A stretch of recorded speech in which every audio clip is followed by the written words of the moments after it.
I don't know, if you want your man to be a gentleman, chivalrous, traditional, but if you're not willing to give back traditional values to him, taking his last name, it doesn't sound like a fair trade-off. Well, that's an interesting super chat. Speaking Yo, of AB which, Check, thank you for the gifted 20 memberships. Is it muted, Nick? Is it muted, the audio? Oh, okay. So it's just like, let me see here. You cannot recoil at the very idea of gender roles, but then expect men to pay because men paying is a gender role. So you can't just discard all the gender roles that have to do with you, but then expect the man to still abide by every gender role that applies to him. So I don't know.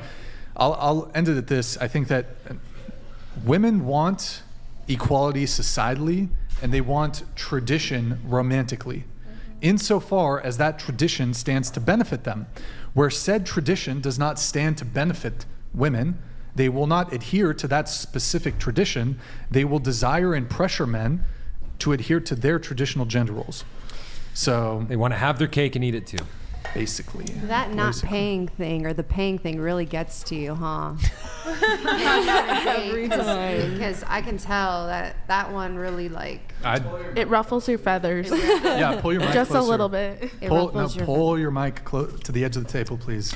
No, it doesn't. It doesn't. How does it ruffle my feathers? I can just tell because. Does it? Yeah, you go back to that. That's the base argument. Well, I mean, for that's you, I've noticed. the primary video that we're reacting to today. But I could just tell.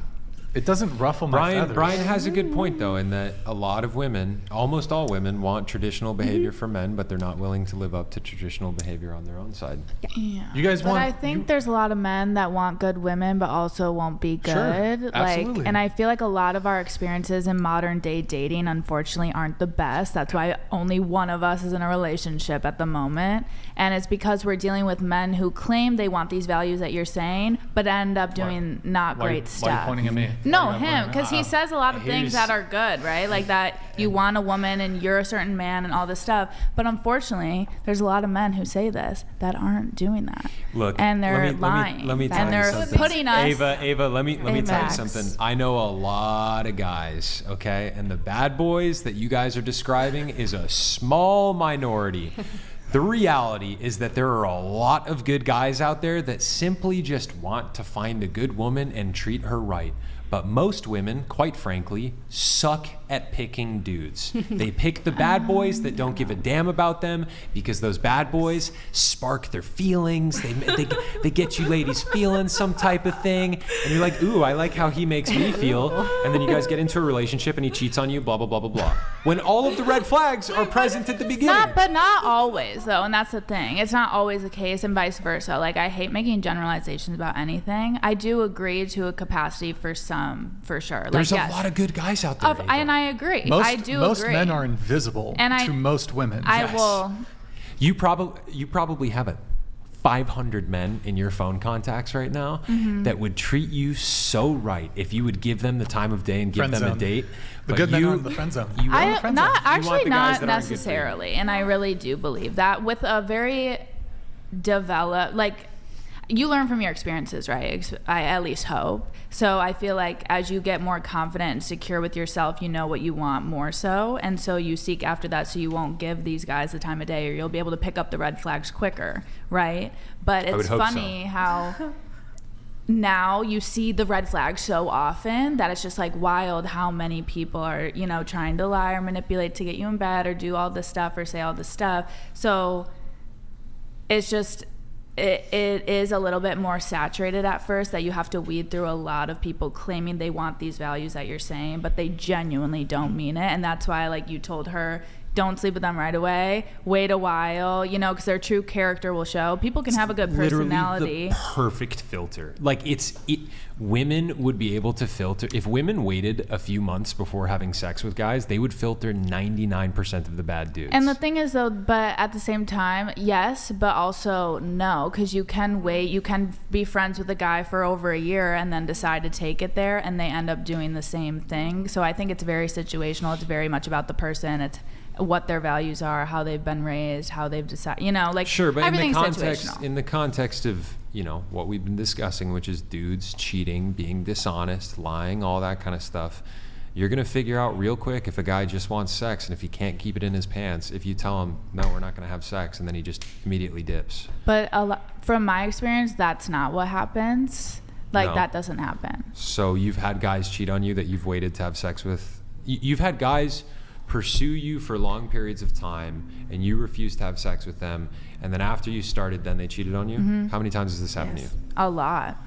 A Really? lot, yeah. I think you guys honestly just suck at picking dudes. I don't think so. I think it's just like a There's lot a lot of of people women are out there who don't manipulators. deal with this. Yeah. No, Well- I don't really know a single woman who hasn't dealt with some sort of a horrible dating look, relation. Same with men for that matter. Women, you know? women, no, I'm not saying people don't deal with horrible dating situations, but like, yeah, if you date enough guys, eventually there's going to be a guy that cheats on you. But my point is that like, y'all got to improve your pool of dudes that you're picking from. Like, this think- is why I only yeah. talk to Christian chicks.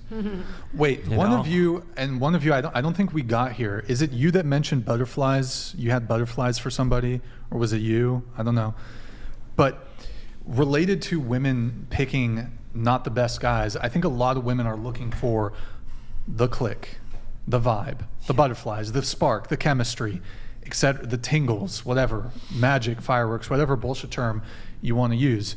And I think the issue is that in addition to looking for, like, because of women's hypergamous nature, most women are all chasing after the top tier of men. Those men have all the options, so yes, they're more likely to cheat, but you're looking. Let me ask the girls a question. If you don't feel the click with a guy pretty quickly, do you just not give that guy a chance? It's a good question. Like, I often hear women say the vibe has to be there. There has to be a click. There has to be spark, chemistry, electricity. Because I've heard women say, and maybe you guys can tell me if you agree with this, you've met a guy who, on paper, he's fantastic. Good looking, good job, treats you well, good personality, but he's just missing something. You just didn't feel this click or spark or connection. It's like sexual tension. I've still given that person a chance. Okay. I've done A that lot of before. women don't give that guy a chance. And that's actually probably the good guy you should go for. It goes back to you. You say you pick terrible men. You're attracted to bad boys and whatnot. Unfortunately. Right. So that which exists in you, I think, exists in a lot of women. You want this sort of excitement. Yes, they do. You want this excitement from a guy. Yes. And a good guy can give you that, but I think it's a little bit harder. But the guys who are bad or toxic, they can definitely give you that. It's like a dopamine rush, actually. You're getting like an addictive drug response every time they do something crazy or make you wait for a response or something like that. It's like feeding your brain every time with those happy chemicals. Well, and with chemicals, no chemistry, he's boring. I think that actually translates to he doesn't trigger your anxious trauma response, which you confuse for love. Yeah, and I think he's right. You should give those guys a chance definitely because be a you possibility. haven't. Yeah, For but sure. Honestly, also, I mean, was it's very brutal. situational because, like, you can give them a chance, but then you realize their character's maybe not who you once thought of being good. Because also, I think you're going off a very stereotypical bad boy. Like, that's like so cliche. Like, they're with guys and triggers and toxicity comes in many forms Sure. and many behaviors, and so. You know what I think it is? Sorry, if you want to finish. And so I just feel like that's a very generalized statement because, like, yeah, if you don't feel the spark right away, like speaking from personal experience, I think that's a little immature. I think it's nice to get to know somebody and there might not be a spark right away and all this stuff. But That's in fair. my experience, that has also not led to a genuinely truthful person, even if it's been waiting a year or waiting months to be with them or whatever. So it's like there are just some people who are like that, you know, and Yeah. that just kind of is what it is. This is what I think it is. I'm about to mansplain as the representative of the patriarchy. Women are just, you guys are emotional creatures. You know, you guys feel things very intensely. Generally speaking, when a woman meets a guy who sparks her emotions real strong, it's like you said, it's like a drug. It's like, woo, like, whoa, you know? If that's humor, if that's confidence, maybe a guy drops like, you know, he has like good eye contact with you, says the right thing when you guys are meeting, you know, shoots those butterflies through your system. Women feel that super intensely. It's intoxicating for a woman to experience that. I think given the option between that, a guy who can like spark all those emotions versus a guy who's kind of like a bit more boring, 9 times out of 10, women pursue that emotional rush. I think that's what drives a lot of this behavior, you know?